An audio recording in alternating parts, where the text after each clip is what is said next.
नमस्कार मंडळी. तर आज आपण पाहणार आहे टू टक्स ब्लाउजचे कटिंग. तर नक्की बघा व्हिडिओ शेवटपर्यंत. तर आता आपण माप टाकतोय. जर उंची 14 इंच असेल तर 14 अधिक 1 इंच म्हणजेच 15 उंची टाकायची. छातीचा चौथा भाग अधिक 2 इंच आडवे माप टाकायचे. आणि शोल्डरचे माप गळा रुंदी 2.5 इंच आणि शोल्डर 2.5 असे माप टाकलेले. मुंड्याचे माप टाकत आहोत. तर टक्सचा ब्लाउज असल्यामुळे मुंडा मोठा ठेवायचा. 7 इंचाचा मुंडा ठेवलेला आहे मी.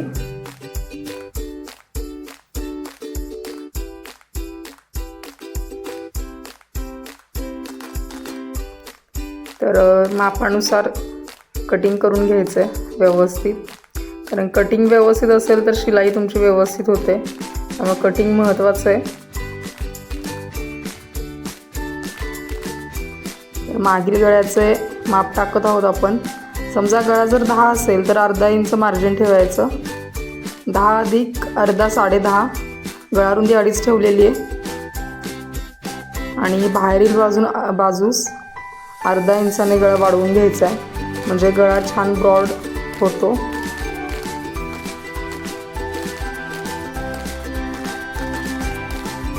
असे कटिंग करून घ्यायचं. कारण गळा सिंपल गोल असल्यामुळे कटिंग सिंपल आणि सोबर आहे. आणि मी 2 भाग एकत्र कट केले होते. पुढचा भाग आणि मागचा एकत्रच कटिंग केलं होतं मी. तर अगदी सिंपल आणि सोपी पद्धत आहे. नक्की समजेल असं. मागचा गळा कट करते.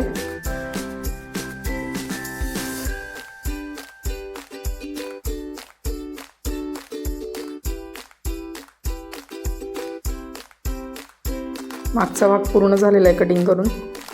तर आता पुढचा भाग घेत आहे. तुमच्या कटिंगवर सगळा ब्लाऊजचा खेळ आहे. कटिंग व्यवस्थित असेल तर फिनिशिंगला ब्लाऊज शिलायला खूप छान बसतं. गळारुंदी टाकते. जे की आपण मागील बाजूस टाकली होती 2.5 इंच तेवढीच गळारुंदी ठेवायची. आणि गळा 6 असतो पुढचा. 6 अधिक अर्धा इंच 6.5 इंचाचं माप टाकलंय. तर हा पण थोडा बाहेरून अर्धा इंच असाच घेते मी. कारण की ब्रॉड गळे छान दिसतात.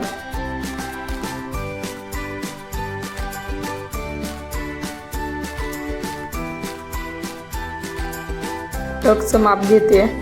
सर्वसाधारण 2 टक्सच्या ब्लाऊजला 3.5 ते 4.25 इंचाचं टक्सचं अंतर घ्यायचं घडीपासून. आणि छातीचा चौथा भाग अधिक 1 इंच असं माप घेतलेलं आहे मी टक्सचं वरून. आणि हा तिरका एक टक्स. तो टक्स अंदाजेच टाकायचा. आपल्याला एक अंदाज असतो. तर हा जो गळा कट करत आहे मी,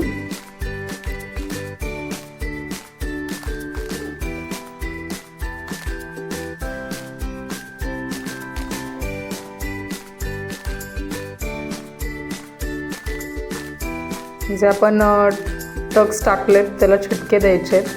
आणि हा जो टक्स आहे कमरेचा तो 1.5 इंचाचा टक्स टाकायचा. आणि मुंड्यातला जो टक्स आहे तो 1.5 इंचाचा. तर ब्लाऊज अगदी फिटिंगला वगैरे छान बसतो. तर हा पुढचा भाग तयार झालेला आहे.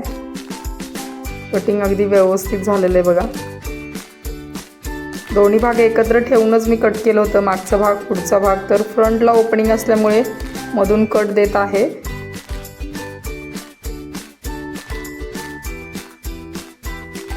पुढचा भाग पण कटिंग करून झाला आहे. तर आता आपण बघूया बाही. तर तुम्हाला मगाशी बोलले तसंच की कटिंग व्यवस्थित असेल तर ब्लाऊज व्यवस्थित बसतो. थोडंफार 1.5 इंचाचा जरी फरक पडला तर फिटिंगमध्ये फरक राहतो. तर बाहीचं माप टाकतोय आपण.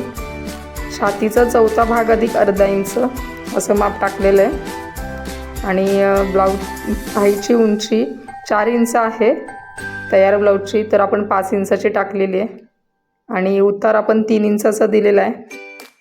2 इंच अंतर ठेवलेलं आहे काकेतलं. व्यवस्थित मापाने शेप देऊन बाहीचा आकार देऊन कट करून घ्यायचं आहे आणि बाहीला जॉईंट आला आहे बघा, तर तो जॉईंटसुद्धा व्यवस्थित जोडून घ्यायचा आहे. तर हा मागचा भाग आहे तयार झालेला आहे. पुढचा भाग अगदी व्यवस्थित कटिंग आहे बघा. आणि ही बाही, तर एक्स्ट्रा मार्जिन ठेवून मेन कापड मी कट करून घेतलं आहे, दिसत असेल तुम्हाला. एक्स्ट्रा मार्जिन ठेवायचं मेन कपडाला. मागचा भाग, पुढचा भाग व्यवस्थित एक्स्ट्रा मार्जिन ठेवून कट करायचं आणि कच्च्या टिपेने सगळं स्टिच करून घ्यायचं, अस्तर जोडून घ्यायचं त्याला. ठीक आहे. बाहीला एक्स्ट्रा कापड ठेवलेलं आहे कारण की जॉईंट येणार आहे अस्तरला, त्यासाठी. तर झालेलं आहे आपलं टक्सचं ब्लाऊज कटिंग. तर नक्कीच लक्षात आलं असेल. आणि धन्यवाद सर्वांना. असंच नवनवीन व्हिडिओ बघण्यासाठी आरती ब्लॉग्स या चॅनलला सबस्क्राईब करा, शेअर करा, लाईक करा. तर धन्यवाद सर्वांना.